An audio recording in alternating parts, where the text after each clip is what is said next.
Primero que nada, darle la bienvenida al concurso de música urbana inclusiva que está organizado por la organización, la agrupación Mirada Positiva, por la Red de Inclusión, por Inclusión de Juventud de la Red de Inclusión y por la Dirección de Juventudes de la provincia.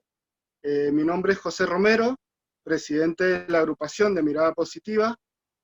Hoy día hemos invitado a tres personas que van a darle, tres oradores que le van a hablar sobre las temáticas que corresponden al día de hoy, para que ustedes puedan poseer contenido sobre la temática que le va a tocar a cada uno, que yo se las voy a ir mandando ahora por privado. Por un lado, tenemos a Sergio Ramírez, es militante de la Red Argentina de Jóvenes y Adolescentes Positivos, y es el orador que le va a hablar sobre la temática de VIH e infecciones de transmisión sexual. Luego tenemos a Max Irene, que es militante de la agrupación Mirada Positiva y de la Asamblea de los No Binarios, que le hablará de la parte de derechos humanos en la diversidad sexual. Y tenemos a Emanuel García, que es de Rosario, Santa Fe, y le hablará sobre adicciones y consumos problemáticos. Más o menos les comento cómo va a ser la forma de trabajar del concurso. El concurso recién va a comenzar a partir de este sábado, donde ustedes, a través de un link que va a ser de Classroom, van a tener los contenidos que hoy día los capacitadores o los oradores van a hablar. A través de esa temática que a ustedes les puede tocar, que es VIH, adicciones o diversidad sexual, son en lo que van a tener que basarse a crear el tema. El tema no puede durar más de 2 minutos y tiene que ser grabado de forma horizontal. Los beats pueden utilizar el que ustedes quieran, pueden utilizar reggaetón, trap, hip hop, lo que deseen. Lo único, no debe poseer lenguaje discriminatorio ni debe avalar la violencia, en ningún tipo ni ningún ámbito.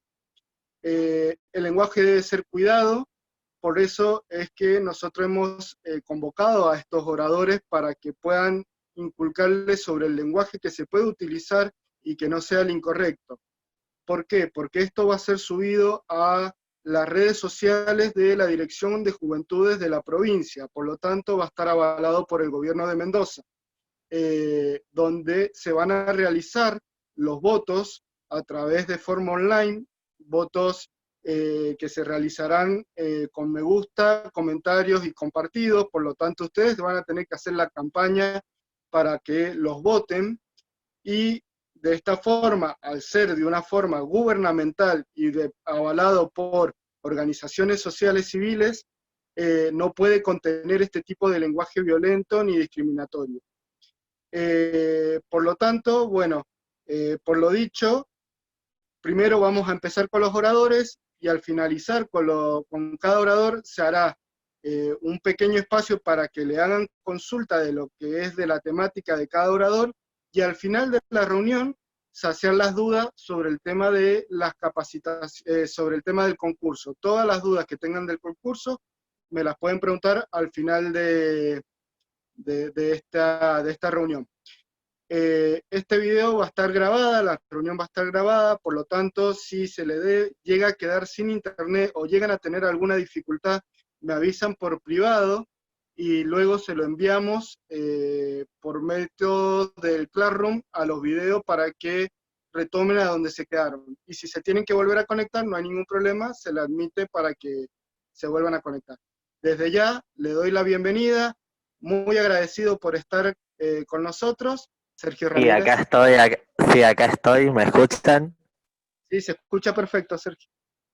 Genial. Bueno, yo hoy pensé como una dinámica diferente para poder trabajar esto, así que quienes puedan tengan la posibilidad de, mientras estamos en el Zoom, abrir una página. Les voy a pasar acá por el chat el link de una presentación y si puedo compartir pantalla sería genial, José, así vamos viendo como lo que se va generando, porque la idea era como hacerlo interactivamente y ir aprendiendo a medida que vamos utilizando esta herramienta. Bueno, primero me presento. Yo soy activista en VIH y diversidad sexual, formado en Derechos Humanos, Diversidad Sexual y VIH, y como dato así como extra, también soy técnico en marketing, así que bueno, nada, siempre está bueno como contar algo de uno. Eh, bueno, como decía José, vengo de parte de la Red Argentina de Jóvenes y Adolescentes Positives, que es una red de jóvenes y adolescentes con VIH de todo el país, de entre 14 a 30 años. Y bueno, esta parte, este módulo con el juego tiene que ver más con VIH, pero también vamos a hablar de otras ITS. Bueno, esta es la parte en la que deberían sumarse como al, al juego con el link. Bueno, en esta parte, que igual pueden ponerlas ahí por el chat, la idea era como pensar, y van a ver quienes entren a la página, poner 3 palabras que se le vengan a la mente cuando piensan en VIH o en lo que tiene que ver con el virus. No sé, a ver, yo voy a entrar también por las dudas eh, para, para ver que todo vaya saliendo bien. Y si no, bueno, vamos avanzando y voy utilizando la información de las placas, pero estaba bueno como esta app, hace poquito la descubrí y más allá de la info también era como traerles la herramienta. Eh, bueno, por ejemplo, yo voy a entrar, voy a poner 3 palabras. Ahí está, ahí van poniendo, genial. Bueno, iban apareciendo, la idea con esta placa era como que fuéramos poniendo ahí se van sumando. Claro, es como ir tirando palabras que nos hagan pensar en el VIH. Por acá va surgiendo enfermedad, virus, discriminación, indetectabilidad, transmisión, salud sexual. Bueno, esta parte, si varias personas hubiéramos elegido como la misma palabra, hubieran aparecido en distintos tamaños según la cantidad de personas que pongan esa palabra. Y esto está genial como para pensar, bueno, estas cuestiones, como antes de empezar con la información que se nos viene a la mente y que es como bastante importante. Bueno, para la próxima vamos a jugar un poco. Quienes están ahí, quienes se conectaron, a ver si me marcan con el corazoncito, así sé cuántos somos. Yo ahí me voy a anotar también. Eh, para ver, bueno, tenemos 3 personas. Eh, entonces, bueno, acá voy a poner a mí. Entonces, ahí están las 3. Bueno, acá vamos a la primera pregunta, que es ¿qué significa VIH? Y pueden tirar ahí también por el chat, según las opciones, qué piensan que es.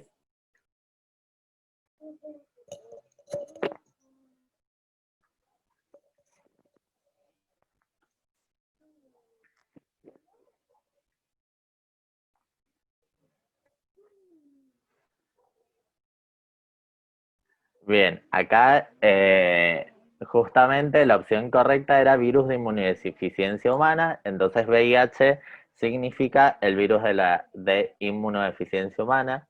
Ahí más adelante, cuando termine el concurso, vamos a profundizar. Y ahora vamos ahí al conteo. Eh, por ejemplo, Tommy va en primer lugar. Bueno, la próxima pregunta es,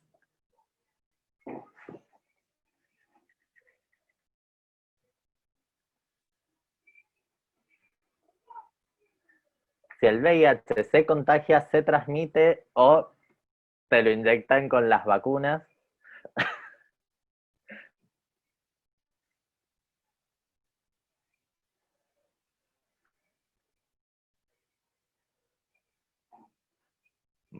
Muy bien, ahí las 3 personas acertaron y el VIH no se contagia ni te lo inyectan con las vacunas, sino que se transmite.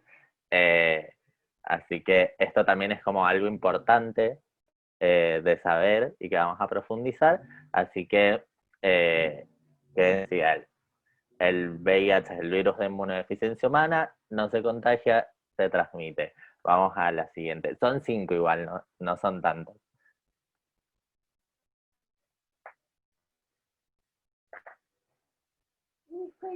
Bueno, la vía de transmisión del VIH es sexual, sanguínea, vertical o perineal, o todas las anteriores.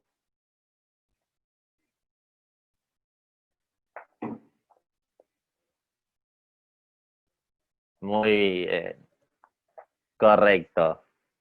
El VIH se puede transmitir tanto en las relaciones sexuales como a través de el contacto directo con la sangre, a través de el uso de objetos cortopunzantes, transfusiones, si bien eso no es como muy común hoy en día, sí ha sucedido en algunas ocasiones, y después también a través de la madre o la persona que está gestando a ese niño, eh, en el momento de la gestación, el parto o la lactancia.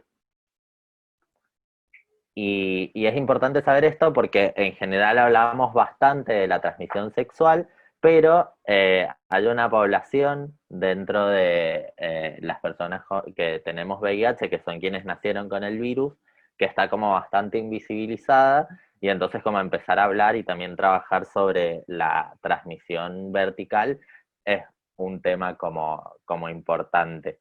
Así que bueno, vamos a la cuarta pregunta. ¿Cuál es la forma de nombrar a quienes tenemos VIH?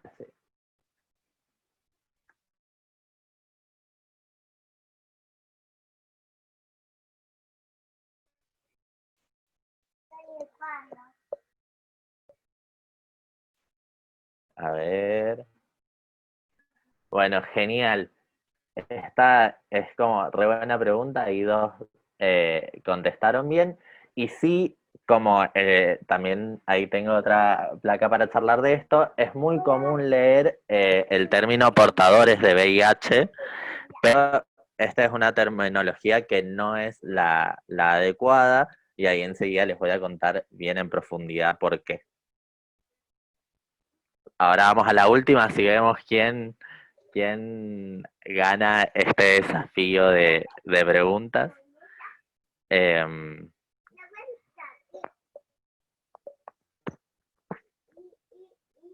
a la última. Bueno, ¿quién tengo más probabilidades de tener VIH si soy?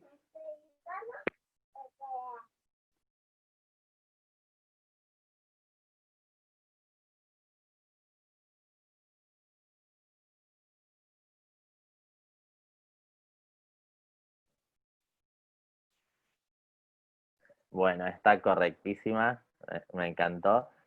Exactamente, como dice esta pregunta que la hice precisamente porque está muy instalada y es otro mito de que existen grupos de riesgo y que algunas personas tenemos más riesgo, por así decirlo, de tener VIH y un poco si bien hay prevalencias que marcan que las mujeres trans o los hombres que tenemos sexo con hombres son prevalencias más altas, no es que haya por el solo hecho de ser gay, tener sexo con otros hombres o ser trans, esa sea la realidad de tener más probabilidades, sino que al no tener como todos los derechos humanos garantizados y la falta de accesibilidad a la educación, a la salud y a un montón de otras cuestiones, hace que quedemos como en mayor vulnerabilidad frente al virus, pero esto no significa que el solo hecho de ser una persona LGBT nos ponga en mayor vulnerabilidad frente al virus, sino son como todas estas vulneraciones que se dan a partir de la discriminación. Bueno, ahora vamos a ver quién ganó esto.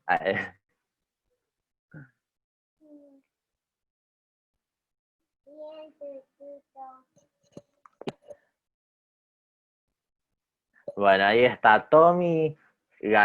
Tommy se coronó como el campeón de este pequeño torneo de acerca del VIH. Así Que que hay un nada. premio.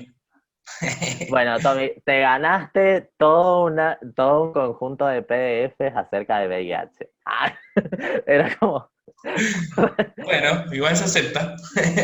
Claro, no. Bueno, ahí vamos a ver. No lo pensé. Dije, armé todo esto y no pensé en un premio, pero bueno, vamos a ver qué podemos conseguir. Bueno, como les venía diciendo, VIH no solamente es el virus de inmunodeficiencia humana, sino que otra de las confusiones o cuestiones que más genera duda es que se utiliza como sinónimo de SIDA y VIH no es igual a SIDA, como dice, sino que es como la etapa final, la etapa avanzada, en donde ya el VIH, que lo que hace es como atacar a unas células de nuestras defensas que se encargan de organizar al resto, y como que las va infectando y las va matando. Entonces, una vez que ha matado una buena cantidad, ya ha crecido tanto, el cuerpo no tiene capacidad de defenderse y queda expuesto a distintas enfermedades. Entonces, esa última etapa, donde el cuerpo está como así más vulnerable, es la etapa SIDA, pero que no es igual, porque muchas personas con VIH lo tenemos y no estamos en esta etapa, entonces esta es como una cuestión bastante importante, y SIDA significa síndrome de inmunodeficiencia adquirida. Después otra cuestión, como hablábamos, es importante que el VIH se transmite, no se contagia, si bien en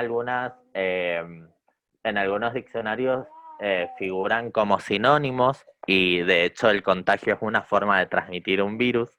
La palabra contagio en particular viene de la raíz contacto, perdón, y hace referencia precisamente a, como dice acá, a enfermedades como la gripe o virus como la gripe, que a través del simple tacto, la saliva, compartir un espacio, bueno, hoy vemos un virus súper contagioso como es el coronavirus, o sea, por este simple contacto con el medio, con la otra persona, yo puedo adquirir este virus. Sin embargo,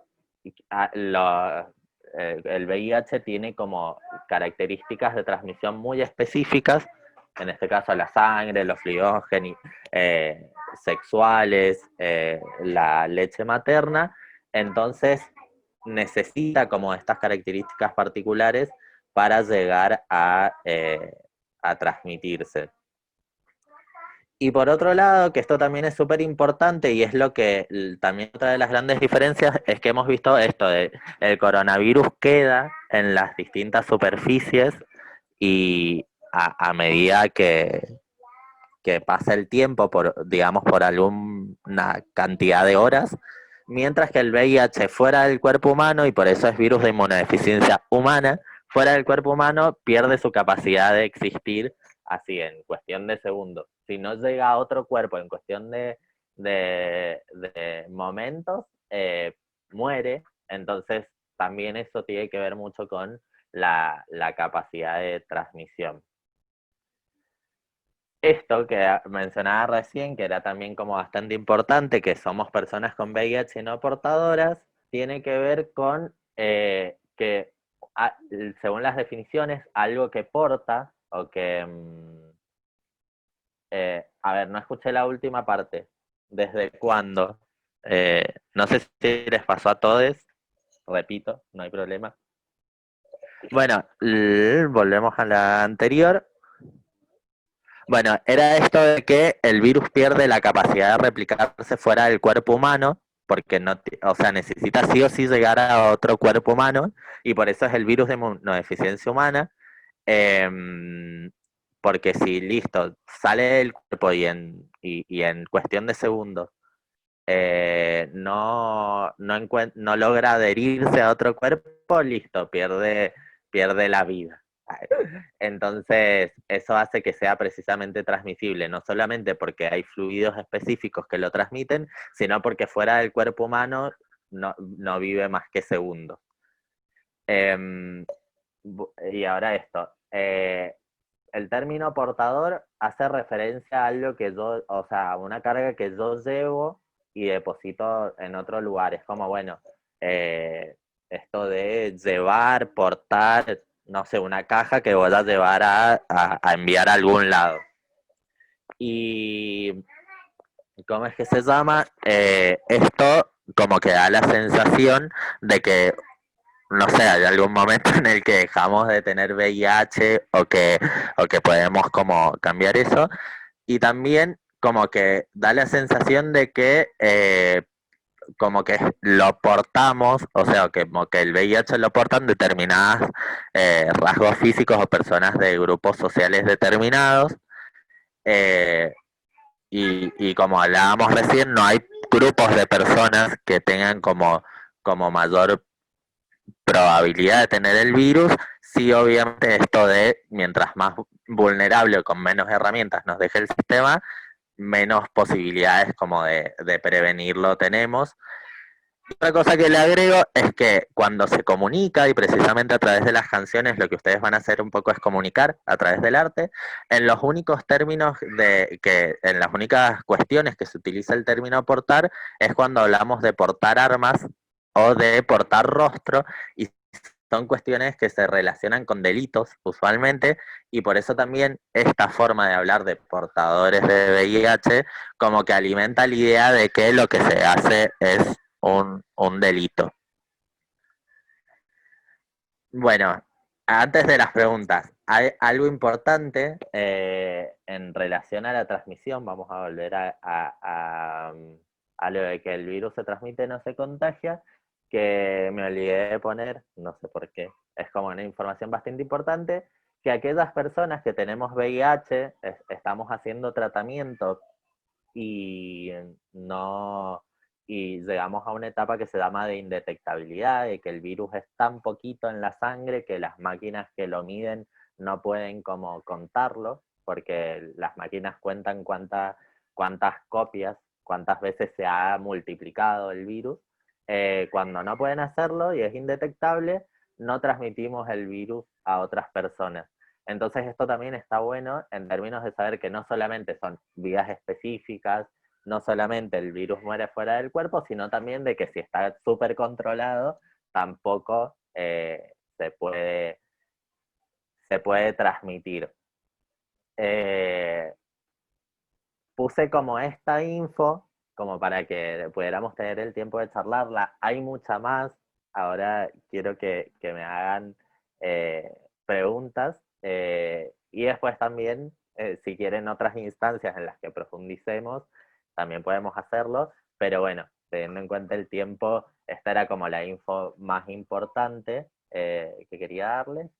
Y a ver, voy a dejar de compartir y les voy a mostrar otra cosa para que tengan en cuenta. La información la saqué de este manualcito, que bueno, y lo puedo poner a disposición, que es cómo comunicar sobre VIH y SIDA, si bien está pensado para los medios de comunicación. Como les decía, ustedes a través de sus canciones, a través de su arte, todo comunican. El arte es como una forma muy linda de transmitir como un montón de cosas. Y bueno, en este como cuadernillo hay información mucho más profunda acerca de VIH, qué significa, datos, qué es el VIH, cómo se transmite, cómo se previene, cómo es el test, digamos, está toda la info, datos que también pueden, y las recomendaciones, esto, como VIH no es igual a SIDA, se contagia, no transmite, y mucha más información, como están viendo acá, para que cuando armen los textos, cuando armen lo que piensan, puedan hacerlo con la terminología correcta y que no discrimine, y a su vez también como poder informarse, porque la verdad, más allá de las canciones, saber cuáles son los medios de transmisión y poder eliminar la discriminación también les va a servir para ustedes y también para las comunidades en donde están. Así que nada, ahora sí abro a preguntas. Max, querías preguntar algo, que veo que está la mano levantada. Sí. Sí, nada, buenas noches a todos. Me presento. Primero, soy Max Irene. Como bueno, José todavía no me había presentado antes. Y nada, quería aclarar algo también con este tema respecto de que, volviendo a el tema de los nombres de cómo dirigirse a las personas que viven con VIH, que generalmente estamos acostumbrados a que los medios son quienes agrupan a las personas del colectivo LGBTIQ+, a aquellas personas a quienes están más vulnerables a adquirir el virus, por así decirlo. Siendo que es algo totalmente equívoco, que no es así, que cualquier persona puede adquirir el virus. Entonces, es un error de los medios de comunicación que siempre escuchamos, que las personas que viven con VIH, la mayoría son del grupo de las personas LGBTIQ+. Era eso nomás. Ya después, bueno, me toca hablar a mí cuando me den la palabra. Genial. Sí, esto es así, y además no solamente va en como una carga de estigma y discriminación hacia las personas LGBT, sino que también ha dejado como un tanto desprovistas de información, protección a también personas heterosexuales que, pensando que esto no les va a suceder, terminan como teniendo porcentajes más altos de diagnósticos tardíos o de complicaciones por esos mismos diagnósticos.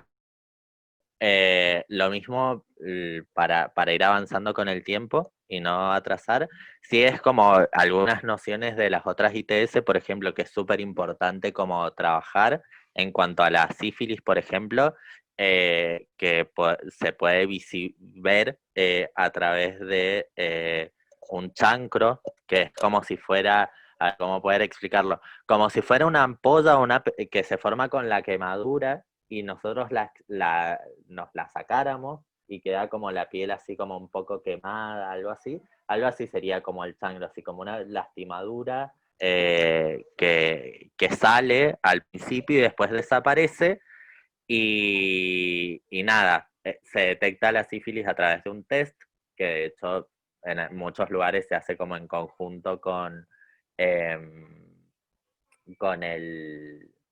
el VIH y otras. Y bueno, es muy importante hacerla porque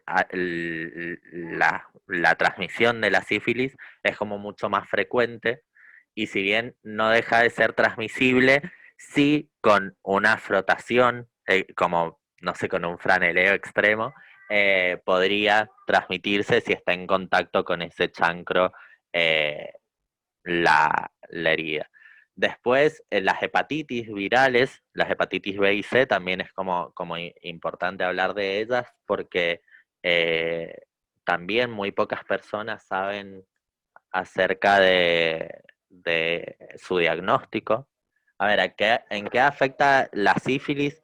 Bueno, la sífilis, además de como transmitirse en general, y pasa con todas las ITS, digo, si, si nosotros las detectamos a tiempo, las tratamos, muy probablemente las implicancias que te dan para nuestro cuerpo van a ser menores. La sífilis, cuando se vuelve crónica y puede afectar en distintos niveles la capacidad neurológica, cerebral, y traer como distintas complicaciones en este sentido, pero cuando pasa bastante tiempo, por eso es importante saber acerca de ella y poder hacernos el test, porque en caso de que de positivo, podemos tratarla con penicilina, bueno, a menos que seamos José, que somos alérgicos, pero a la mayoría de las personas se trata con penicilina y se cura. Después, bueno, las hepatitis también es como importante. ¿Cómo es que se llama? Porque hay... Porque ahí preguntó por qué José, porque yo soy alérgico a la penicilina y la única cura para eso es la penicilina. De todas formas, hay una cura alternativa que se llama vibramicina, que está hecha con ciprofloxacina, que es como una alternativa de la penicilina y pues es como una alternativa de la amoxicilina, por ejemplo. Yo no puedo consumir amoxicilina ni ningún tipo que sea derivado de la penicilina. Las personas que son alérgicas y contraen sífilis son como más complicadas de curar por ese motivo, porque la sífilis se inyecta penicilina directamente, a veces tres inyecciones de penicilina y se cura. Para los que sufrimos de alergia, es un tratamiento de 1 año con vibramicina. Exacto, ahí. Sí, sí es importante esto de poder trabajar o ver a las ITS no como una cuestión como, oh, no, ahora tengo miedo y pasa, sino como esto, como una cuestión de salud, entender que es importante hacernos el testeo de las ITS para precisamente saber a tiempo tratarlas, las que son curables poder curarlas, y en el caso del VIH poder hacer el tratamiento, estar indetectables y de paso de que no, no tener como complicaciones de salud, también ayudar a la prevención de la transmisión. Como decía, las hepatitis también es un virus que ataca precisamente al hígado y puede traer como complicaciones y alrededor del 20% de las personas que tienen hepatitis nada más lo sabe, entonces es como muy importante. Sí, es cierto que la hepatitis B tiene vacuna, también está bueno saber si tenemos la vacuna al día y si no ponérnosla. La hepatitis C, si bien tiene cura, la accesibilidad de esa cura no es como muy rápida y por eso es importante hacerse el testeo. Después es importante en el caso tener en cuenta que el virus del papiloma humano también es otro de los que es importante porque tiene una bastante relación con... A ver, un segundo. ¿Cómo es que se llama? Con el virus del papiloma humano es la principal causa del cáncer de cuello de útero en personas que tienen vagina, útero. Entonces, también es como importante hacerle seguimiento. Es un virus que tiene también así como una transmisión bastante alta y que las formas de darse cuenta, por ejemplo, en las personas con vulva, es a través del PAP. A través del PAP se hace como un raspado, como que se ve si hay presencia del virus del papiloma humano y también si se trabaja con tiempo, o sea, si uno se puede diagnosticar con tiempo, se puede hacer el tratamiento y evitar llegar a esta instancia de cáncer. Sí es como, necesitamos como también trabajar puntualmente en esto, porque si es la causa principal del cáncer de cuello de útero y decimos que con tratamiento podemos evitar que llegue ese cáncer, significa que el cáncer de cuello de útero es prevenible en la mayoría de sus casos. Entonces, hablar y trabajar sobre las ITS es como bastante importante. Después, la que me estaría faltando de las principales, y también para no robarme súper tiempo y si queda alguna pregunta contestarla, es la gonorrea, que la gonorrea también se identifica a través de secreciones como amarillentas, como si fuera algo como un líquido preseminal más espeso con colores amarillentos, y a través de eso podemos como identificar, o es como una sintomatología como de la sífilis. Esto de la gonorrea, perdón, ya se me mezcló, ya esta vez. Es importante sobre todo, por ejemplo, en las personas con VIH, por ahí algunas medicaciones a algunas personas nos provocaban algunos efectos secundarios que tenían que ver con tonos amarillos, y era una pregunta muy común esto, si esa cuestión, o sea, si la cuestión de una bilirrubina alta o algo así podía afectar el color de las secreciones, y no. O sea, si tienen secreciones de tipo amarillentas o qué sé yo, estaría buenísimo precisamente que puedan ir a un médico y hacerse el test de gonorrea para ver si no es eso. Eh, Así que nada, esa es como una información rápida, como más concreta de VIH y otras ITS. Y nada, ahora como las preguntas que queden, y después también si en alguna otra instancia quieren profundizar, también me avisan y Max, ¿qué querías preguntar? Que veo que tenía la mano levantada. Sí, no, quería también aportar algo también que dijo Sergio con respecto al papiloma humano. Es que, nada, que está la vacuna y que han habido campañas sobre la vacunación, que es muy importante retomar este tema también de que nos vacunemos contra el papiloma humano, que es muy importante. Así que para que las personas que tomen las ITS, que tomen esa campaña también para incitar a la vacunación, estaría también bastante bueno tomar de vuelta esa aposta. Eso nomás. Sí, y lo que quería aportar también, que es súper importante, que muchas veces, como dijo Max más temprano, y Sergio creo que también lo comentó, muchas veces se vincula lo que son las ITS, y, o sea, el VIH, ITS y demás, con el género, con el colectivo LGBTIQ+. Por lo tanto, la parte hetero no suelen hacerse los estudios por la vieja costumbre de que nosotros, nosotras y nosotres vamos a hacernos los estudios por el viejo mito de la, de la peste rosa que hubo en los 80. Entonces por ahí las personas heterosexuales terminan llegando a los hospitales con un diagnóstico tardío. Entonces por eso es súper importante de que también tengan la costumbre de que si no hubo cuidado y nada, hay como eh, relaciones sexuales con muchas personas por ahí o no, también tenga la costumbre de hacerse los estudios, porque a los heterosexuales también le pasa, no solo al colectivo LGBTIQ+. Totalmente genial. Bueno, adherir a estos temas que son como súper importantes, como quizás en lo que puedan llegar a considerar a la hora de cómo armar los temas. Estas son como algunas de las cuestiones como más puntuales y que tienen que ver con la forma en la que comunicamos y conocemos acerca de VIH.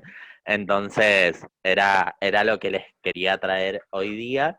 Sí hay como mucho material, todo el que necesiten pueden pedirlo, y también pueden seguir las redes que suben, ahora están actualizando y suben constantemente cosas de la Dirección Nacional de Respuesta al VIH e ITS del Ministerio de Salud de la Nación. Ahí hay como también bastante. En general yo trato de guiarme por esas cuestiones para que sea info oficial, si bien hay como un montón de otra que sabemos qué pasa y tenemos cuestiones, nada, también a la hora de poder citar las fuentes, poder tener como referencia estos espacios como representativos, y por eso también les mostraba el cuadernito del que saqué la info, para que ustedes también puedan como trabajarlo desde esos lugares, y si alguien les pregunta, bueno, ¿en qué te basaste?, ustedes también tengan como la herramienta para poder decirle, mira, la información la obtuve de un lugar habilitado, si bien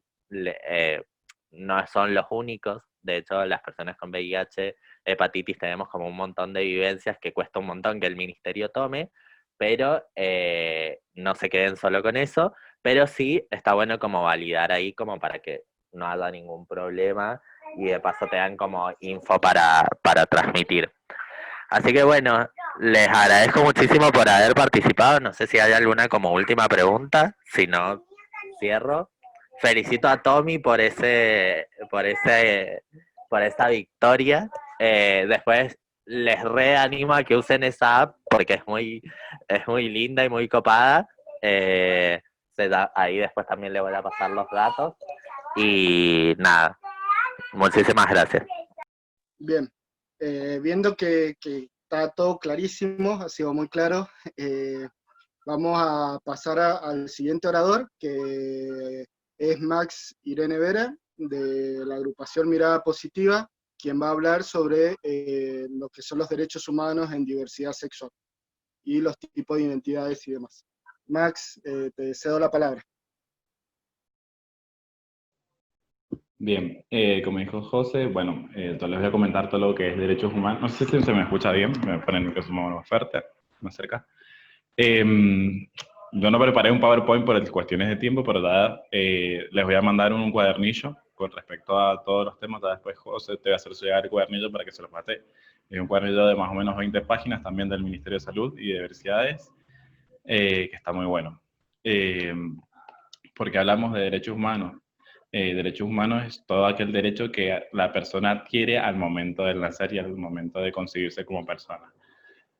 ¿Por qué hablamos también de el derecho de las personas de la diversidad sexual? Porque nosotros como personas del colectivo, al momento de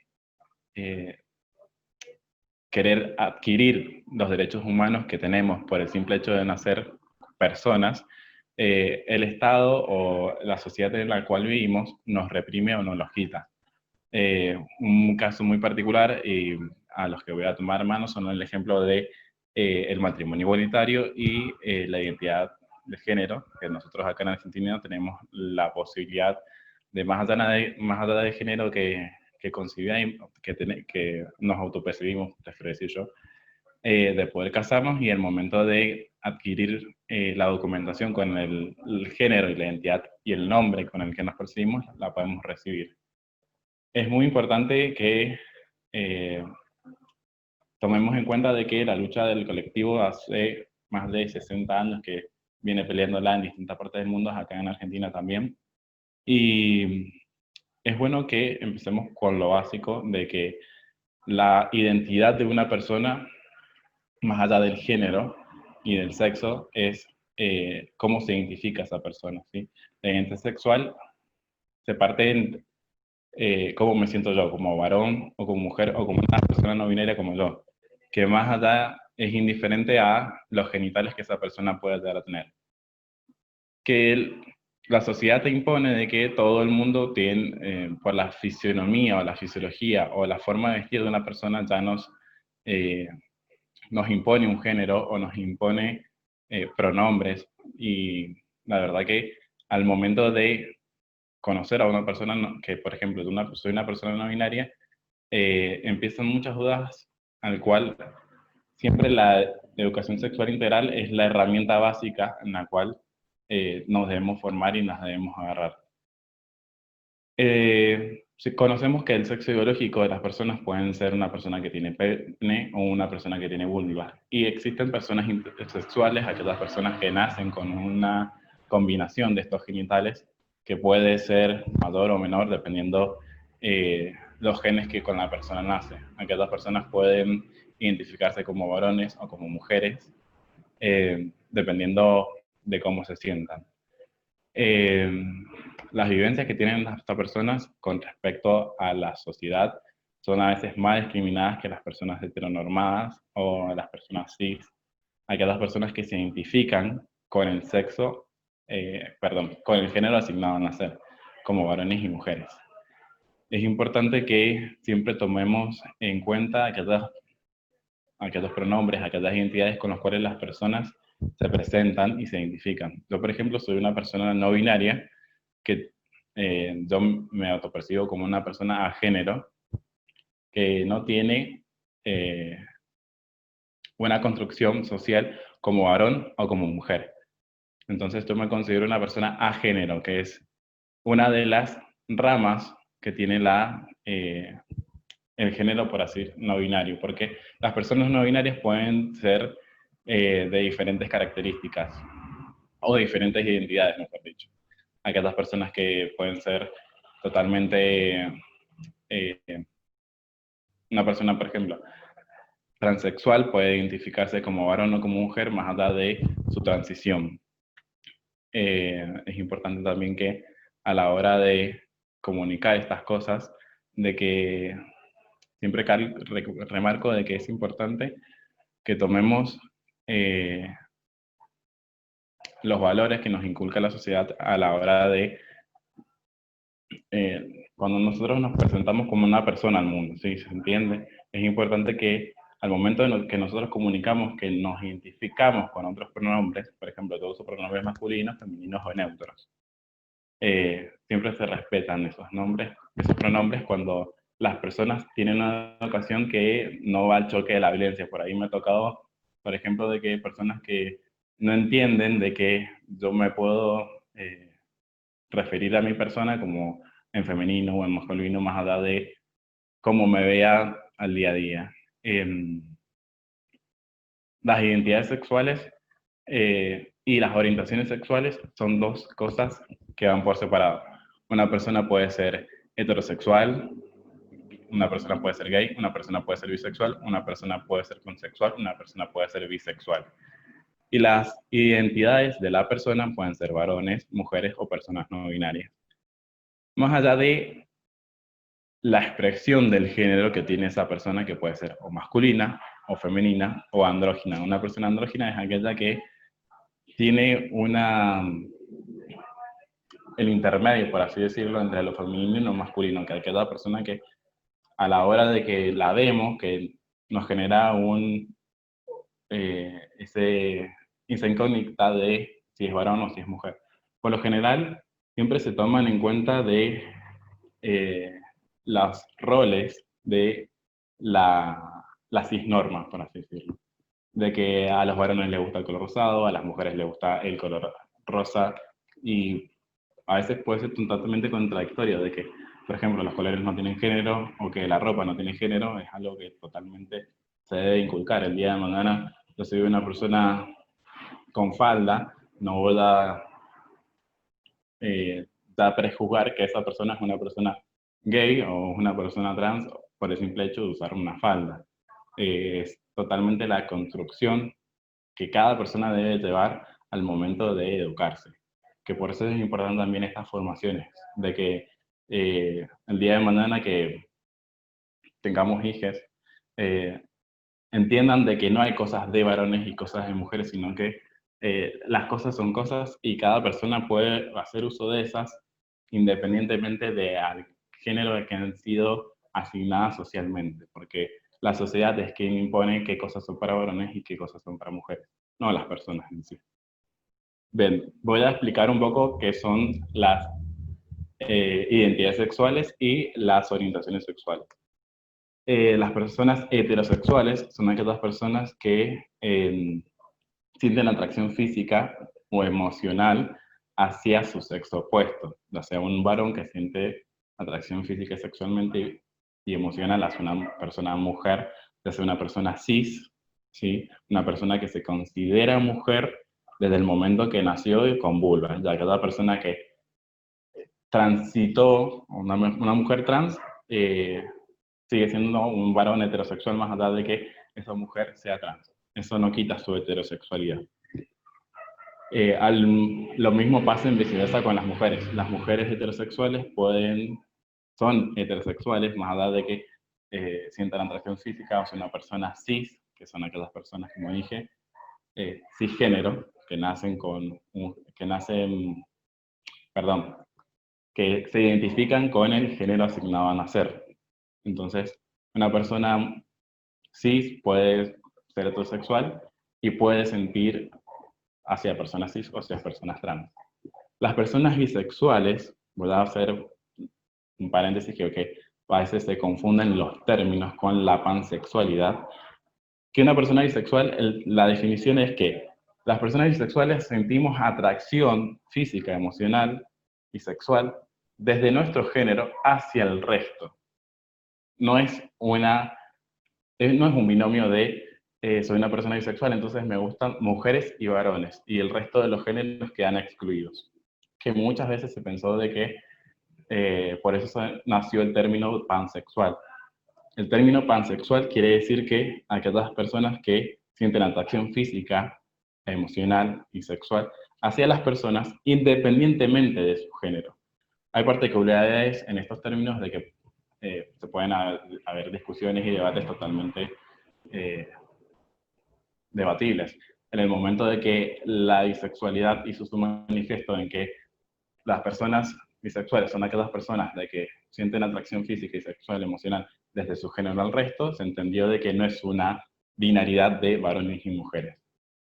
Entonces una persona puede ser, una persona no binaria como yo, por ejemplo, puede ser heterosexual, o puede ser bisexual, o puede ser pansexual. Acá las orientaciones como las identidades son cosas propias. Yo, como persona no binaria, no le puedo decir a una persona heterosexual que no es heterosexual porque le gusta una persona trans. O yo no le puedo decir a una persona bisexual que no es bisexual por el simple hecho de que tiene mayor intensidad a tener relaciones con una persona que tiene los mismos genitales que ella. Entonces, si una persona nos dice que su identidad sexual como su identidad sexual es tal, nosotros tenemos que respetar esa identidad, ya que las identidades son nuestras y variadas, y nosotros no podemos vulnerar una identidad y no nos pueden vulnerar nuestra propia identidad sexual ni identidad de género. Entonces, bueno, siempre retomamos esto de que los derechos siempre se tomen en materia de leyes, tanto como el matrimonio igualitario y la identidad de género, que hace que las personas trans, mujeres y varones y personas cis, puedan adquirir una partida de nacimiento y un documento con el género y el nombre con el cual se autoperciben. Ya, bueno, cuando finalice el Zoom, les voy a pasar la cartilla, el cuadernillo a José, que está bastante bueno para que tengan un material también para a la hora de hacer los videos y de tener una base y una fuente a la hora de componer, la tengan a mano. Te agradezco, Max, por estar y por la información. Bueno, luego Max me va a pasar la info y se la vamos a sumar a la Classroom para que cada uno pueda ingresar y tomar la información de ahí. Y bueno, le doy paso a Emanuel García de Santa Fe, que va a hablar sobre adicción y consumos problemáticos. Te paso la voz. Bueno, mi nombre es Fernando García, soy de la provincia de Santa Fe. Antes que nada, agradecerte, José, por la invitación y nada, gracias a todos los que están ahí. Soy activista, militante, pertenezco a una asociación civil llamada Asociación Civil de Prevención de VIH, SIDA y Drogadicción, quien la presido ya hace 4 años. La misma funciona hace 15 años en territorio, en toda la provincia de Santa Fe. Nuestro trabajo en sí es sobre justamente prevención en lo que respecta a VIH y consumo de sustancias. Aparte de estudiante, casi docente de historia, como decía por ahí el compañero Sergio, a veces está bueno contar algo de uno. Nada, como decía y resumiendo, había quedado en que soy estudiante de historia. Y bueno, nada, lo nuestro acá es venir a charlar un poquito sobre sustancia, consumo y consumo problemático. No sé si se ha podido... gracias. ¿Podemos pasar a la siguiente? Sí.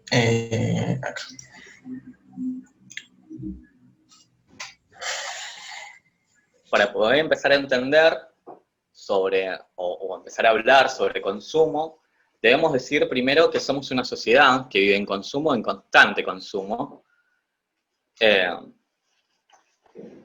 ¿Por qué? Porque el sistema en el que vivimos, ¿sí? Nos impulsa a tener un consumo constante. Este consumo puede ser variado de mil maneras. Un consumo muy diario, muy cotidiano, puede ser el uso de las redes sociales, el internet, la televisión. Y después tenemos otro tipo de consumos que son los consumos de sustancias. En esos tipos de sustancias nos tenemos que preguntar qué son, qué tipos hay, cómo modifican nuestras vidas. No sé si alguien, como así como pregunta disparadora, podrá contestar algunas, por ejemplo, qué son las sustancias, o si conocen algún tipo, o qué se le viene a la cabeza por la palabra sustancia.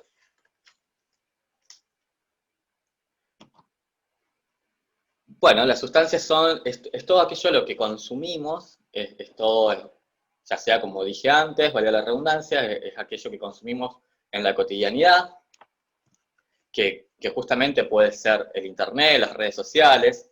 Después nos encontramos con otros tipos de sustancias que son justamente las sustancias que pueden ser aquellas que son ilegales y aquellas que no lo son. ¿Y cómo modifican en nuestra vida diaria? Muchas veces nos pasa que el consumo de redes sociales modifica nuestro tiempo, nuestra cotidianidad. Hoy en día, justamente en este contexto de pandemia, tenemos que ayornarnos a esta virtualidad y tenemos que, ¿no? El hecho de cuidarnos, la distancia social y demás, nos acercan a esta virtualidad. Como decíamos antes, al principio, vivimos en un sistema constante que nos impulsa al consumo. Esta cuestión del consumo de sustancias nos puede llevar a tres cosas específicas. Y esas cosas son cuando hay un uso, un abuso y una adicción. Yo la palabra adicción prefiero por ahí contrarrestarla o reemplazarla y poner la palabra exceso. Y decimos que el uso es todo aquello que no tiene consecuencia negativa en la persona, o sea, no tiene consecuencia negativa en mí ni en otra persona. Por ejemplo, el uso de las redes sociales, siempre y cuando no se pueda usar con responsabilidad, no tiene un impacto quizás negativo hacia mí y hacia la otra edad.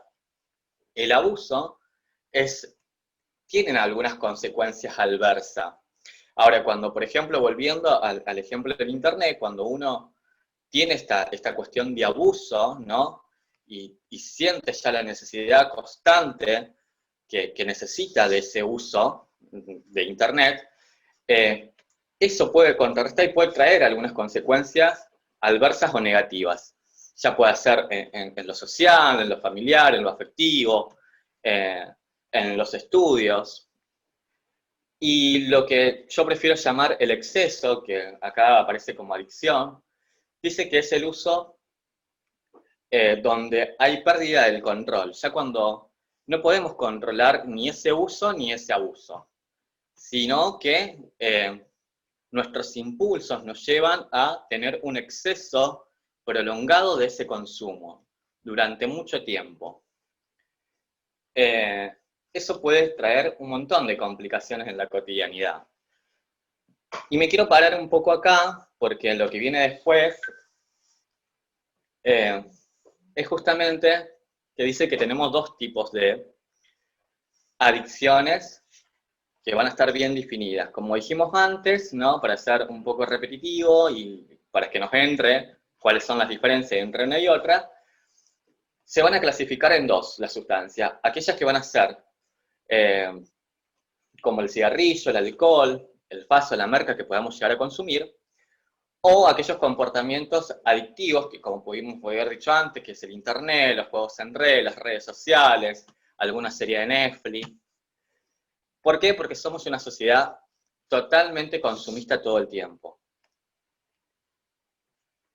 Y como sociedad, somos todos sujetos de derecho. Y acá me quiero parar un poco, y encarar un poco a lo que es el proyecto que se está llevando adelante. ¿Por qué somos sujetos de derecho? Somos sujetos de derecho porque primero tenemos el derecho a elegir cómo, cuándo, qué y por qué consumir. Yo siempre lo remarco a esto porque surge, ¿no? Muchas de las veces, cuando hablamos de consumo, lo primero que se nos viene a la cabeza justamente es la persona adicta, el drogadicto, el malviviente, el delincuente, porque si consume es porque seguramente roba, viola, hace alguna otra actividad que puede en realidad ser un poco negativa y perjudicar a la otra edad. Y en realidad eso pasa en el contexto en el que muchas veces se da este consumo de sustancias. Y no siempre es la realidad que aquella persona que consume es un drogadicto, no es un delincuente, no es un violador, sino todo esto que estamos nombrando puede llevarnos a consecuencia de un consumo que está en abuso, ya que se presenta un abuso y se convierte en una adicción o en un exceso de ese abuso. Acuérdense que dijimos que cuando estamos en un contexto de adicción o de exceso de esos abusos, ya tenemos la pérdida del control, ya no tenemos ese control por ese consumo.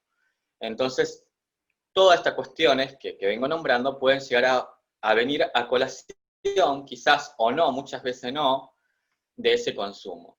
Pero no toda persona, y esto es más que claro, que no todas las personas que consumen lo hacen porque necesitan robar o porque necesitan ir a hacer alguna otra cuestión que quizás ante los ojos de la sociedad puede llegar a estar mal visto. Somos sujetos de derecho, como dije antes, porque decidimos qué elegir. Y acá yo había recortado un fragmento que dice que todos tenemos derecho a la vida, a la libertad y a la seguridad personal porque nacemos libres e iguales en dignidad y derechos. Entonces, muchas veces esta cuestión de que la persona que consume la tenemos como categorizada, aquella persona drogadicta, si es drogadicto seguramente roba, si roba no tiene derechos, si tiene derecho debería estar preso, y toda esa cuestión y todo ese canto que ya conocemos, en realidad no debería ser así, deberíamos romper con todos esos paradigmas, porque como dijimos antes, la persona que consume porque elige qué consumir, en qué tiempo consumir, porque está en su libertad hacerlo. Ahora, después las consecuencias de lo que puede llegar a llevar ese consumo es a trabajarlo, ya sea con profesionales de la salud, sean con médicos, psiquiatras, clínicos o quien corresponda. Por eso es súper importante poder identificar en qué momento podemos llegar a estar de ese consumo. Si estamos en un abuso, si estamos en un uso o si estamos en un exceso.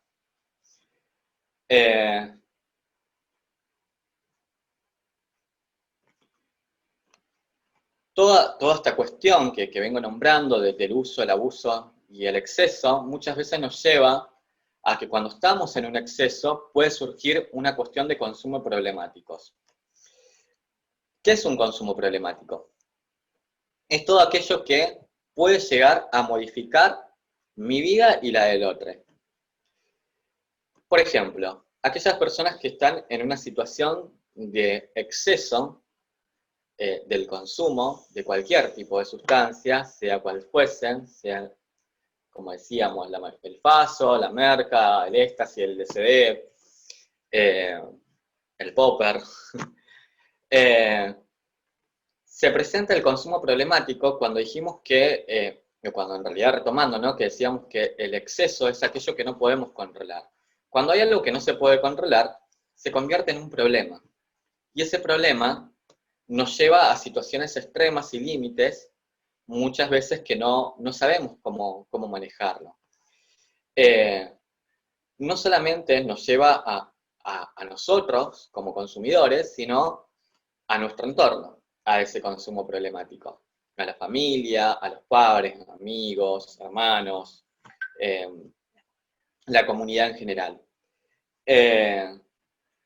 ¿Por qué? Porque justamente al no poder controlar estos impulsos que tenemos por ese exceso o esa adicción, nos lleva a cometer algunas cuestiones para poder satisfacer esta necesidad del consumo. Muchas veces me ha tocado abordar a chicos, a chicas, a chiques que han estado en situaciones de consumo problemático, y cuando hemos tenido nuestra charla, inclusive nuestras charlas motivacionales,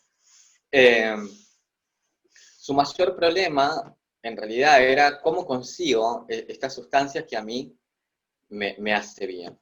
Y acá, en un paréntesis, decir que todas las sustancias son placenteras. desde el alcohol, que es una sustancia legal, desde el cigarrillo, que es una sustancia legal, como lo puede ser el faso, la merca, no sé, el éxtasis, el LSD, el paco, que también son sustancias ilegales y también son placenteras para quien la consume. Entonces, ¿cómo hago para yo consumir esa sustancia que a mí me da placer? Y ahí empieza el problema.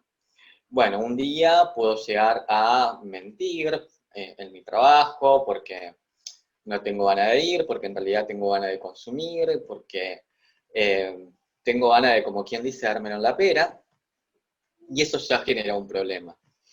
Puede generar el problema en el entorno familiar. Muchas veces se presentan situaciones totalmente adversas y al límite en el seno de la familia, y a veces la familia se vuelve codependiente de esa situación. Cuando hablamos de codependencia, hablamos de las personas o el entorno familiar, su núcleo familiar, que está dependiendo o en realidad sufre las consecuencias del consumo de esa persona que está en una situación de consumo problemático. Es muy importante remarcar en realidad que todas aquellas personas que están pasando por un consumo problemático tienen un montón de alternativas de tratamientos. No hay un solo tratamiento específico. Hoy en día se aborda mucho más y se apunta mucho más a la reducción de daños. Si teníamos que retroceder mucho tiempo más para atrás, a 20, 30 años para atrás, escucharíamos hablar de un método que era un poco más agresivo, que era un poco más, no tan eficaz, porque trataban a la persona como, sí, como se sigue tratando a veces, pero como una persona enferma, y usaban métodos totalmente muy desagradables para poder eliminar esa adicción. Y lo ideal de ese tipo de tratamiento era que ese paciente pudiera llegar a la abstinencia total y a estar limpio, entre comillas, para poder empezar una nueva vida, un nuevo camino. Hoy muchas veces se usa o se acude a la reducción de daños, y esto quiere decir un poco que se lo encamina, digamos, por decirlo de alguna manera, a ese paciente, a esa persona que consume, a una reducción del consumo, a un consumo que impacte de menor riesgo posible en su cuerpo. No todas las drogas tienen un deterioro en nuestro cuerpo a corto plazo. Muchas son muy paulatinas, otras quizás según el consumo que uno tenga puede afectarnos más o menos. Por ejemplo, volvemos con una sustancia legal, que es el alcohol o el tabaco. Sabemos que un exceso de alcohol, del uso del alcohol, nos puede llegar a llevar una cirrosis, una úlcera gástrica y demás. Lo mismo pasa con el cigarrillo, que nos puede llevar a tener, no sé, humo en nuestros pulmones, algún cáncer pulmonar, alguna deficiencia de EPOC, por ejemplo, que es muy común. Puede ser a largo o corto plazo, según la cantidad que nosotros consumamos. Entonces lo que se opta en este tipo de terapias es poder introducir al paciente en un camino que sea lo menos dañino. Las personas que optamos en realidad por la reducción de daños pensamos que, como decíamos antes, primero la persona es un sujeto de derecho, decide cómo, cuándo y dónde consumir, y en qué momento puede dejar de consumir. No es un camino fácil, porque, como decíamos anteriormente, muchas veces las personas que consumimos estamos tildadas de ciertas cuestiones, nos dejan en un marco de marginalidad o en un marco de estigmatización, de discriminación, que nos ponen ahí mismo y que muchas veces nos hace sentir peor de lo que podemos llegar a estar pasando. Entonces lo que tratamos de aconsejar siempre en la reducción de daños es ir bajando paulatinamente ese consumo para que pueda ser el menor daño posible y paulatinamente poder llegar a esta decisión de no consumir más. nosotros no decimos que consumir está mal, todo lo contrario, porque si decimos que consumir está mal, nos estamos poniendo de la otra vereda, donde muchas veces se apunta a la persona y se lo criminaliza inclusive por el hecho de consumir.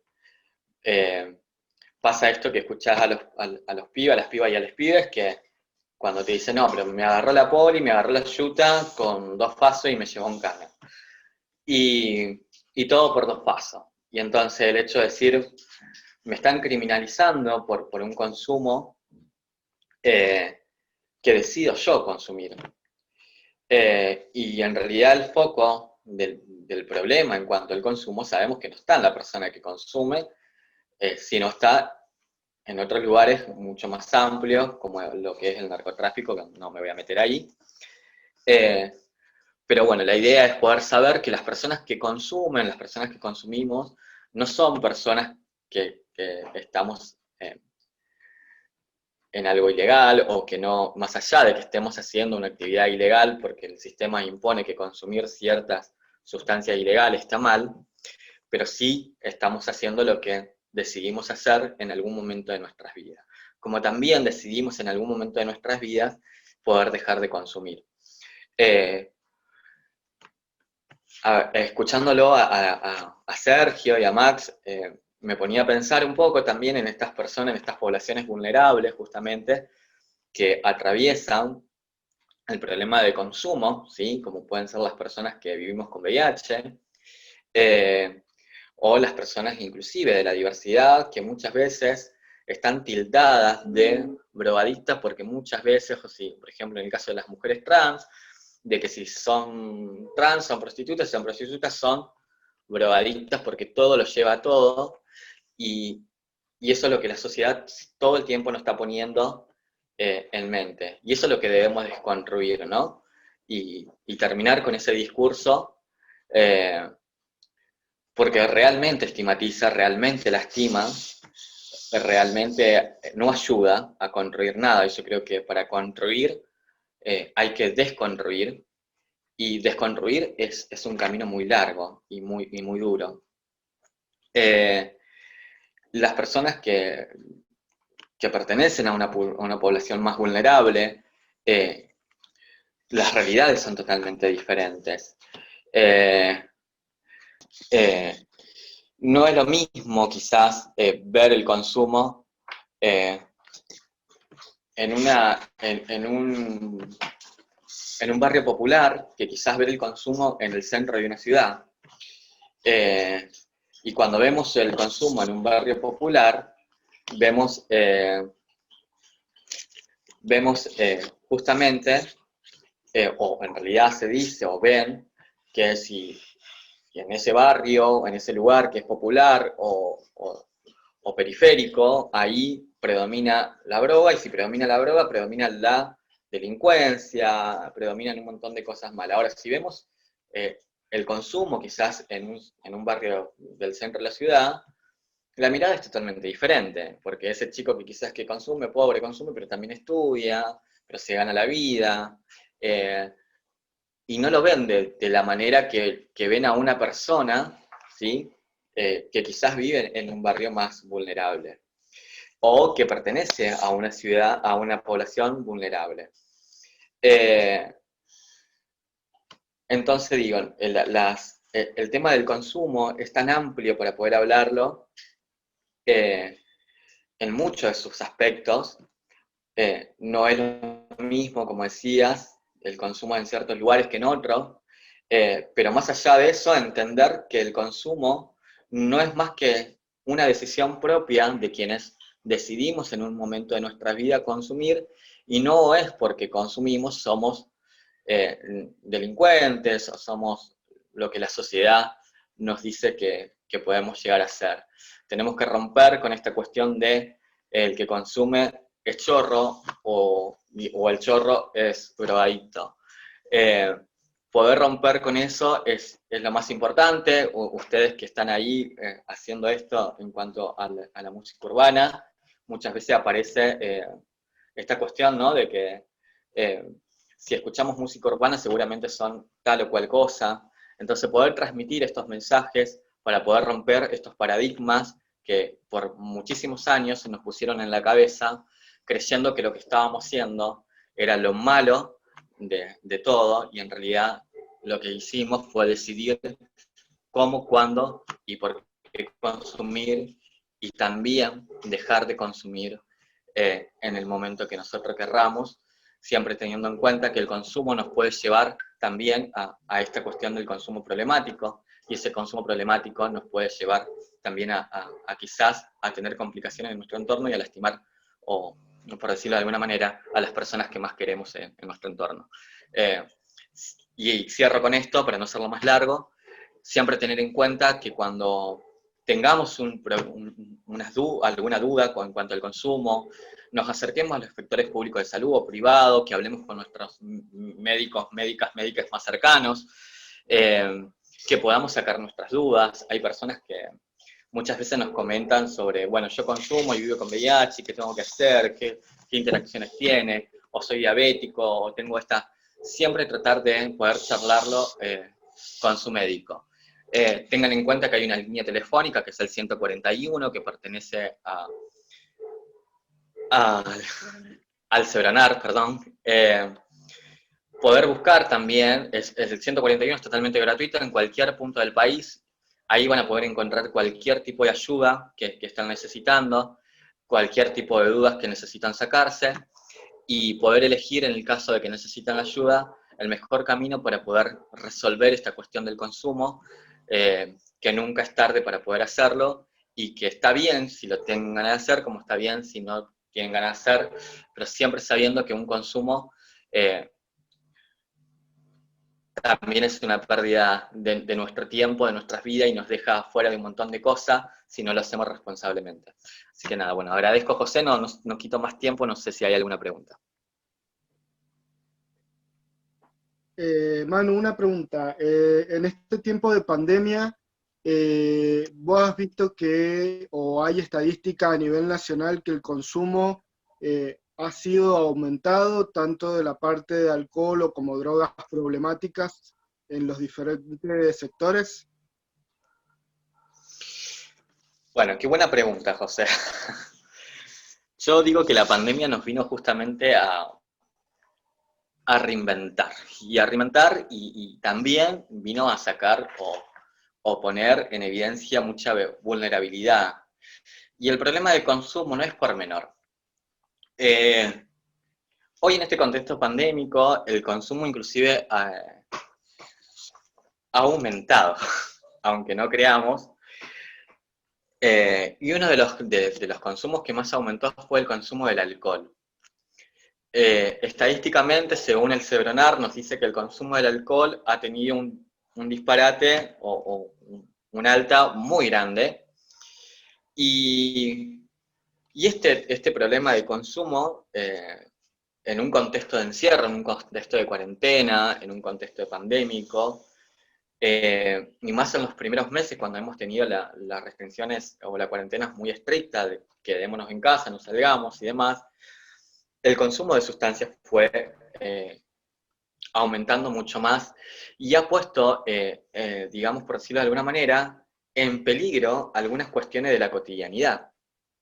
Esta cuestión del consumo o el exceso del consumo de alcohol ha sacado muchas veces o ha tenido consecuencias o ha traído colas, como lo que es la violencia inclusive de género o la violencia familiar. Tengamos en cuenta que, como decíamos antes, cuando tenemos un exceso de ese abuso del consumo, perdemos el control de un montón de cuestiones. El alcohol es una de las sustancias que nos hacen perder o por lo menos, nos hacen, digamos, yo siempre prefiero usar esta palabra, nos hacen comer el viaje muy rápidamente, porque se metaboliza en nuestro cuerpo mucho más rápido. Tengamos en cuenta que todo tipo de sustancias se metaboliza en nuestro cuerpo, ya sea lo que tomamos desde el agua, de la canilla, hasta el cigarrillo que nos pegamos, o lo que fuese que llevemos a nuestro organismo, se metaboliza. Como te decía, José, esto trajo en realidad este contexto de pandemia un consumo muy alto de lo que es el consumo de alcohol y de otros tipos de sustancias. Exponiendo y también, y esto quiero aclararlo porque fue muy loco, ¿no? Escuchar las restricciones de un gobierno que decía quedarte en casa, ir y hacer ¿no? los mandados en lugares esenciales, y ver una sustancia como es el alcohol, que es una sustancia legal, en las góndolas de los supermercados, tan natural, ¿no? Que si veríamos quizás en la góndola, no sé, un vaso de flor, me encantaría, pero no existe, estaría totalmente mal. Entonces, digo, esta pandemia nos puso al límite de un montón de cosas. Al límite de que ese consumidor tenga que también exponerse a esta pandemia para poder conseguir justamente su sustancia. Muchas veces se pegan alto viaje y pasa como le pasó a un amigo que veníamos trabajando con mi compañera, que la tengo acá enfrente. Se llama Alexi y él estaba en una situación de consumo problemático muy grave, ya de sus 15, 16 años, él actualmente tiene 27,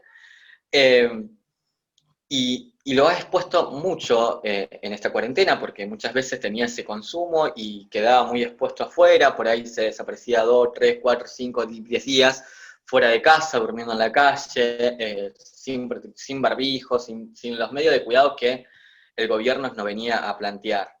Pero se olvidó un poco de este contexto del consumo, muchas veces qué hacer con esta pandemia en cuanto al consumo. Lo mismo creo, y hablo como persona con VIH, a lo mejor Sergio me puede refutar, pero también nos pasaba, ¿no? Esta cuestión de qué hacemos las personas que vivimos con VIH en frente a esta pandemia. Bueno, en el consumo pasaba lo mismo. Estas personas que consumen o que tienen un problema de consumo problemático, valga la redundancia, estaban muy expuestos a esta situación de la pandemia. Tan expuestos que perdían o la noción de saber dónde estaban o no tener inclusive en cuenta que estábamos en medio de una situación compleja con este virus que es altamente contagioso. Otra cosa que quería plantear, que Manu puede corregir o no, en el tiempo que yo viví en Buenos Aires, por ejemplo, donde vi una cuestión muy marcada, que creo que debe pasar en todo el país, donde yo trabajaba yendo de Tigre, Cardales, que queda cerca de Tigre, hacia La Matanza, y veía, por ejemplo, los chiques de La Matanza que consumían Paco, pero los de Tigre consumían LSD, pero los que eran juzgados y eran tratados y señalados y demás, eran los chicos de La Matanza. Los chicos de Tigre eran unos capos, unos genios que estaban divirtiéndose, siendo que ambas son drogas de consumos problemáticos, y por ahí lo que es el estatus social invisibiliza ciertos consumos que en las altas categorías se realizan, y creo que ha aumentado también. Qué bueno lo que plantea José. Nosotros acá en Santa Fe lo vemos muy seguido. Inclusive en nuestra ciudad, en realidad voy a corregirte, José, estamos en San Lorenzo, una ciudad muy cerquita de Rosario, 30 kilómetros. Nuestra ciudad tiene 55.000 habitantes, es muy, muy pequeña a diferencia de Rosario, y se puede ver mucho más esto que vos planteás, ¿no?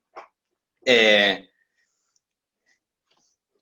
muy loco, ¿no? Esta cuestión de si consumo, como decías, ¿no? Se tiene una mirada totalmente diferente a aquel que consume quizás LSD, porque es cool consumir LSD, que aquel que consume Paco. Y las dos son sustancias por iguales. Pero ¿cuál es la diferencia entre una y otra? Es el sobrevalor que se le da, inclusive en la misma sociedad, ¿no? El Paco es de pobre, lo consumen los pobres. Y si consumís LSD, éxtasis o algún tipo de droga recreativa que tenga, digámoslo, un nivel un poco más, ¿no?, a la mirada de los demás, no sos ese, como vos decías recién, diferente porque consumís LSD.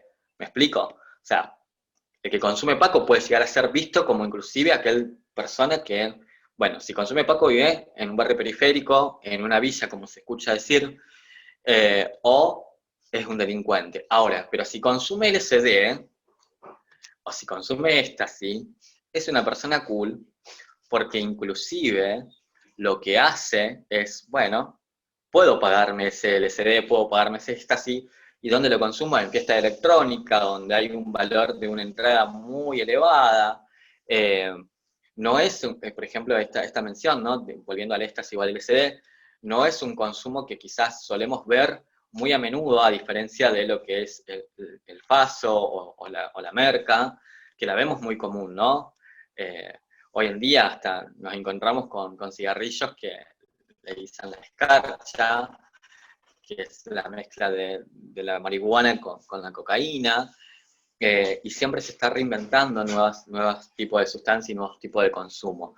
Pero digo, consumir un éxtasis a consumir Paco ya marca una brecha entre los mismos consumidores inclusive.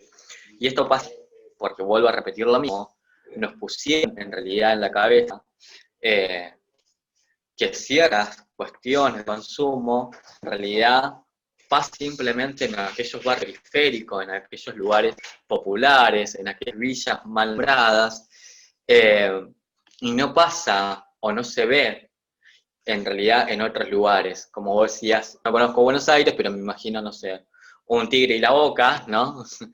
dos cosas totalmente diferentes, donde el consumo quizás es totalmente diferente, porque si yo me llegaría a ir a la Boca me encontraría con un montón de cosas y nada, y si te vas quizás al Tigre, te encontrás con el cheto, como se dice, ¿no?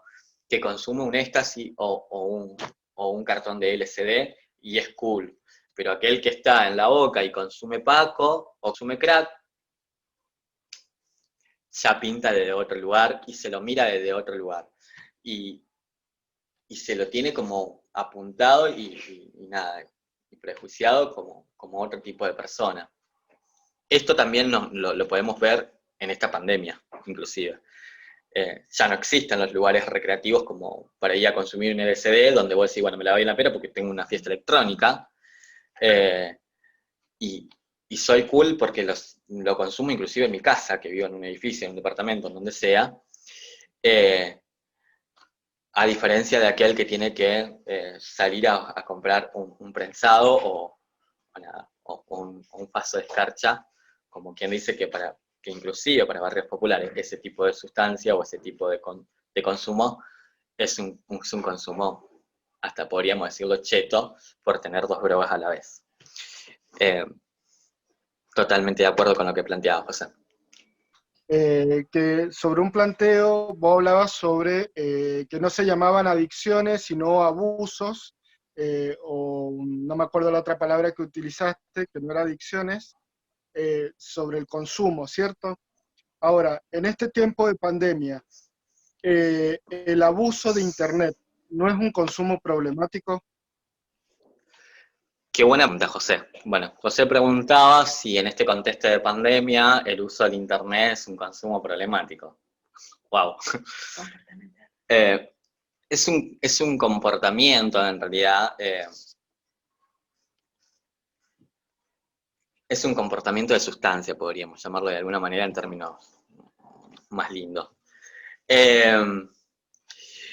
Sí pasa a ser un consumo problemático, porque como decíamos al principio, vivimos en una sociedad que nos impulsa al consumo constantemente. Hoy en este contexto de pandemia nos obliga, por decirlo de alguna forma, a acudir a este recurso, que es una muy buena herramienta de hecho, pero que en toda la vida diaria, en toda nuestra cotidianidad, tenemos que estar atravesados por esta virtualidad, sea para aquellos estudios,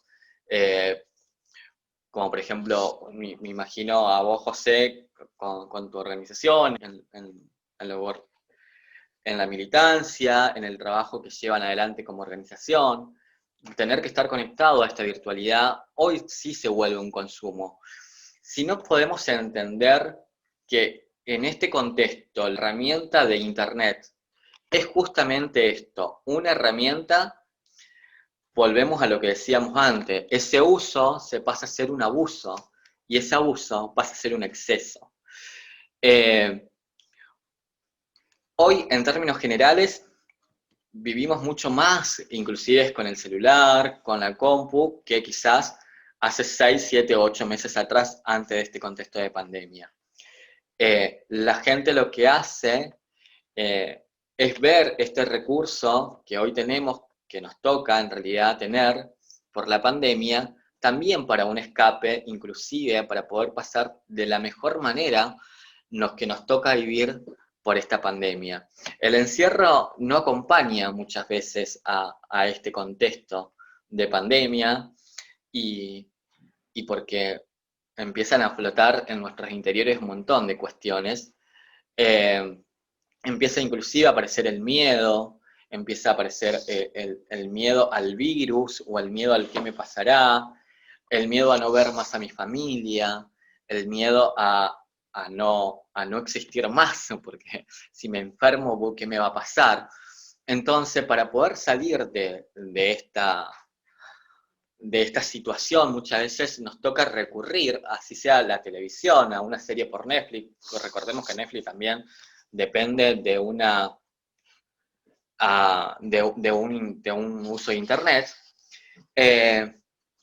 Y redondeando tu pregunta, decir que justamente esto es una futura adicción a tratar, que el Internet es una futura adicción a tratar, que vamos a tener que plantearnos post-pandemia, ¿no? Porque va a costar mucho volver a aquellas actividades que solíamos hacer, por ejemplo, las personas que militamos o que estamos en alguna actividad con alguna organización, o los que estudiamos, volver a las aulas, volver a dar clases, volver a personas que siguieron trabajando, pero aquellas personas que nos vimos restringidos en algunas cuestiones, como en la educación, en nuestras actividades diarias como militante, como activista, nos va a costar un poco. Y tenemos que pensar qué hacer en esta situación cuando ya podamos volver a esa normalidad. Porque va a ser muy difícil desarraigar este uso excesivo, porque tenemos un uso excesivo, sin darnos cuenta del Internet, porque lo necesitamos, de hecho, lo necesitamos para nuestra vida diaria en este contexto de pandemia y de encierro. Así que va a ser muy complicado, y volviendo a tu pregunta, sí, hoy podríamos decir que el uso de Internet puede ser un consumo problemático. Bueno, quería agradecerte, Manu, por toda la explicación. No sé si me estará escuchando, pero bueno, quería agradecerle por tomarse este tiempo, a Ignacio y a vos, Tommy, por también estar presente y tomarse el tiempo de estar presente.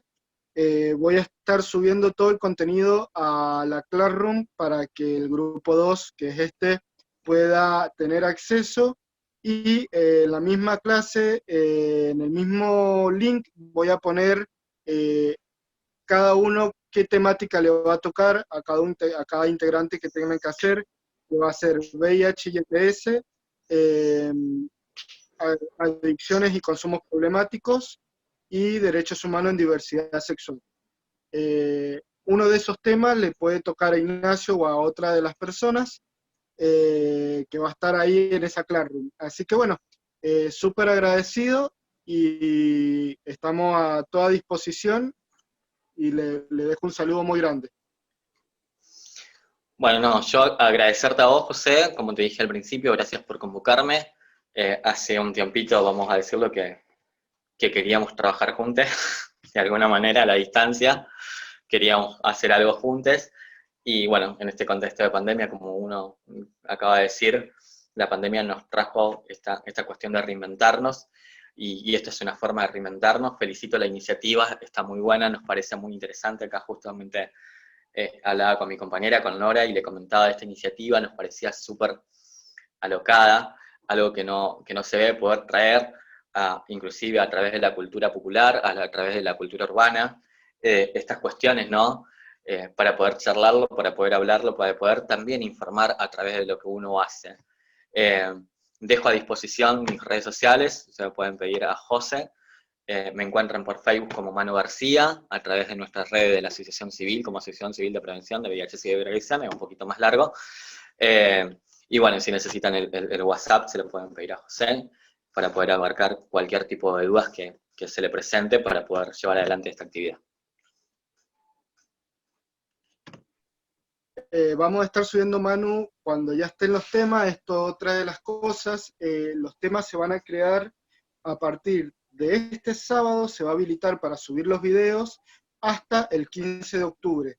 Quiere decir que a partir del 16 de octubre vamos a empezar a subir los videos a la Dirección de Juventudes de la provincia de Mendoza.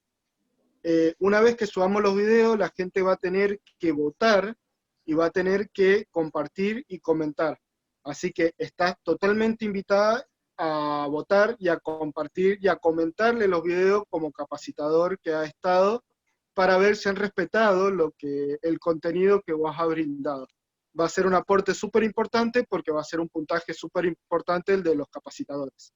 Así que bueno, te agradezco nuevamente por haber estado.